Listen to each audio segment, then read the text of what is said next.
Always trying to get here, always thinking. I don't know about you guys, my best thinking sucks. My best things do not work. You know, where I apply my will, there's usually a conflict, not a weapon. Practice does not make perfect because the stuff that I practice is bad. It's kind of like trying to hit a good golf shot with a bad golf swing. You just keep practicing that bad golf swing and see how many good golf shots there are. Anyway, I get out of the hospital and I was angry. I was angry. You know, I had a poor me syndrome. Poor me, another drink. And they had tried to fuse my hip solid. My left leg was 4 inches shorter than my right. Over the left, and they fused my ankle solid. I didn't have an ankle, and I didn't have a hip. And so they just took the stuff of the femur and pushed it up into that shattered pelvis and put screws going every which direction and tried to fuse the solid. It wasn't a solid hip fusion. What I wound up with was what they call a fibrous union. Where the bone didn't grow together, but the soft tissue did. And what I ended up with was just bone on bone motion. I had about 5 degrees of motion, bone on bone, every day. And it hurt. It's painful. And I take a lot of Demerol. And other prescription drugs. And I can wear that little 501 blue jeans with the watch pocket right there. That's where I carry my pills.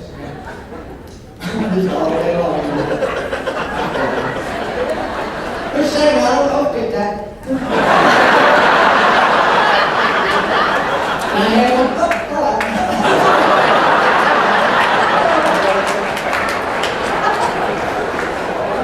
and I just felt sorry for me, you know. And that first sweet little wife, we started living together, and she could not figure out what I wanted because I couldn't tell.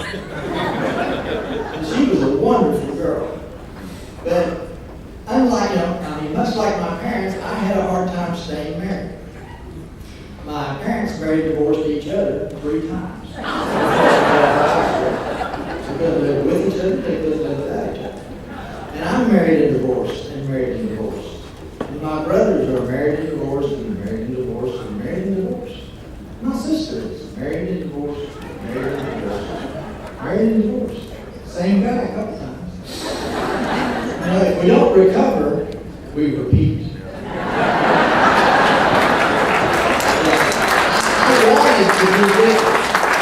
I wanted to do it different as my folks had done it, but I didn't learn another way. And so even though I wanted it to be different and I tried to make it different, I didn't know anything different. And so I couldn't understand why my relationships wouldn't work, why my wife couldn't read my mind. I just don't understand why she couldn't, automatically know what my needs were. And I'm not happy. The way I'm living my life, I'm dishonest, I'm deceitful, I'm living this delusional life that you're supposed to be happy all the time, and I'm dancing as fast as I can trying to be happy. I get to college. I'm a real alcoholic.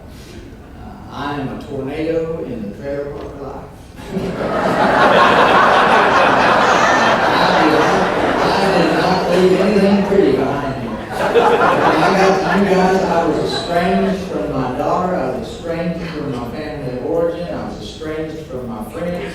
My last big fling, I went down to Florida to the car races because ever since I grew up across the street from the racetrack, I've been at a racetrack racing in car races. And so I went to Daytona by myself because I don't have anybody to go with. And I go to the races and I hooked up with some guys at one of the dirt tracks there. So Speed Week is a big week-long week. We're in Florida, it goes on the Daytona Speed Weeks. And so I'm doing the Speed Week thing. I hook up with some good old boys from Lindsay, Oklahoma, and they're good old boys because they carry big cougars. I never sit down and strike up a conversation with mom and dad, with the little kids and the playmate cougar. I'm hooking up with the guys that takes 2 or 3 of them to get it into the stand. And we sit there and we drink that cold beer. We're at the Tampa Fairgrounds watching the lake ball. The lake ball was on a big dirt track. And the Florida State Fair was going on. We were having a great time. We're drinking beer, popping up a little bit. Had a great racing program.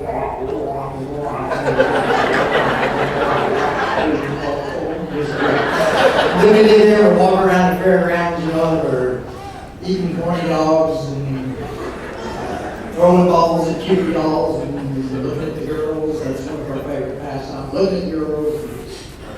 And we left there and went to a nightclub. And this place was called the Pit. Some of you may have been. It's called the Pit. And they got a big hole in the ground inside this place. And you go down in this pit to dance. And I'm crippled.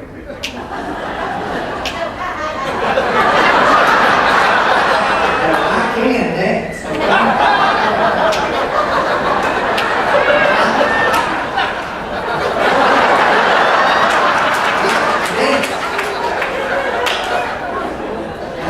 When I'm dancing, all you girls want me.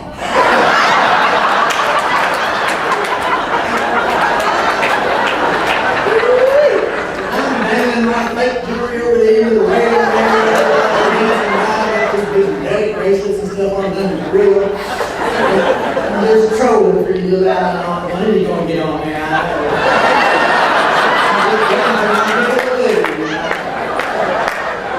I'm drinking bourbon now. I like to drink bourbon. I like to drink bourbon where it's a whole lot of bourbon and just a little bit of Coke. That's the way I like to drink bourbon. And once again, I got sick. It was the damnedest thing. I get sick. I've been drinking 12, 14 hours. Now I stagger out of the pit and I'm out in the parking lot, hanging onto the car so I don't fall down.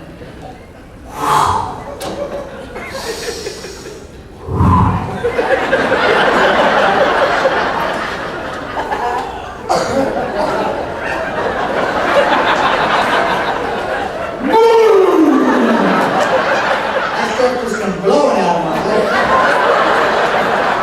It's on my cars. It's on my fake alligator boots. It's on my pants. Oh my God, it's up my nose. I got little pieces of corn dogs.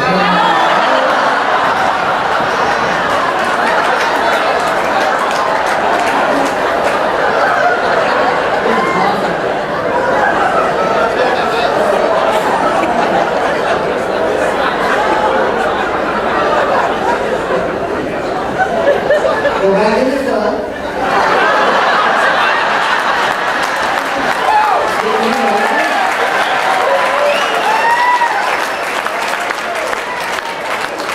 Wash that face out of my mouth.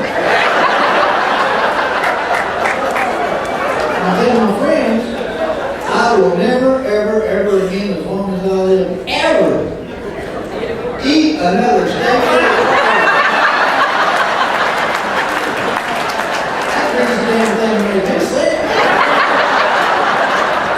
And you know what? When I told them that was not a lie. That was my truth, just as 2 and 2 is 4, and that's up, and that's down. And that corn dog made me sick. I always could rationalize, minimize, justify, explain away my drunkenness, such that it was not my drinking. Because see, in my way of thinking, I drink just fine, thank you. I enjoy drinking, I can't imagine my life without it. I have never tried to quit. I know there's many in this room that tried it and tried it, or maybe have tried and have tried to quit and have to try again. Right? I never tried to quit. That would be insane. I quit drinking. That's the only thing that even sort of works for me. I mean, when I lay down at night to go to sleep, I need something to help me get to sleep. I mean, and then the bed gets to spinning and I have to throw a leg off the side to stop it. That's okay. As long as I'm not talking to myself. If I don't have something to drink, my brain wants to talk to me when I lay down and go to sleep at night. I don't want to talk about what it wants to talk about.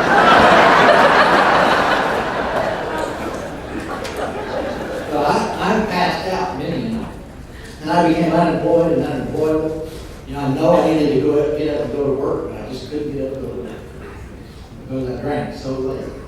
I'd go to